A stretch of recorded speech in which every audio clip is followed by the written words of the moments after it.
مستر بيست دفع 15 مليون جنيه علشان يصور حلقة الأهرامات. ازاي دخلت جوه الأهرامات من غير ما ادفع 15 مليون جنيه؟ من كام يوم اتذاعت واحدة من أقوى الحلقات اللي ممكن تكون اتعملت في تاريخ الأهرامات. النهارده هنوريكم ازاي نزور الأهرامات وكمان ندخل جواها. دخول الهرم من الداخل مفتوح لأي حد، تذكرة الدخول لو انت مصري ب 60 جنيه، أما دخول الهرم من الداخل فبيكون بتذكرة منفصلة ب 150 جنيه. دخول هرم خوفو بيتكون من 3 أجزاء، ممرات جزء منها كاللعنة حرفيا، كافية إنها تقضي على حياة أي لصوص بيحاولوا يوصلوا لغرفة الملك.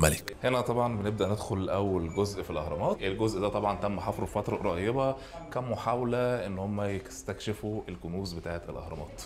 أول جزء في رحلة الدخول لغرفة الملك هو الممر العجيب الضيق ده، واللي بتضطر إنك تنزل على ركبك علشان تعدي منه. طبيعي إن اللصوص هيحاولوا يوصلوا لغرفة الملك خوفو اللي جوه هرمه اللي مدفون فيه، علشان كده بنلاقي الممرات ديت اللي كانت بتستخدم بشكل دفاعي. في أعلى نقطة الممر اللي طوله 130 قدم دوت موجود صخور جرانيت ضخمة متعلقة بحبال بيتم إسقاطها علشان تسد الممر، وفي نفس اللحظة بتنزلق كتل صخرية على شكل مكعبات قادرة إنها تسحق عظام الأشخاص اللي هيكونوا موجودين في الممر وتقفله، واللي في نهايته بتوصل للبهو الكبير. اهلا بيكم في البهو الكبير، الممر الاحتفالي اللي طوله 45 متر وبارتفاع 9 امتار.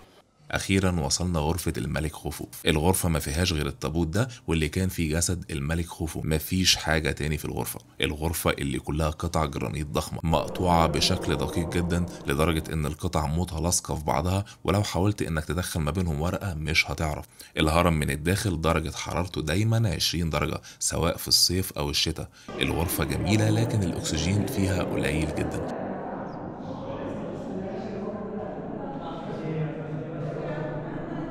التجربة بشكل عام مختلفة والإحساس جوه المكان غير. المشكلة الأكبر هي انخفاض الأكسجين بشكل كبير جدا، وخاصة كل ما بتقرب لغرفة الملك. الانخفاض اللي ممكن يوصل لفقدان الوعي حرفيا، وخاصة للي عندهم فوبيا من الأماكن الضيقة.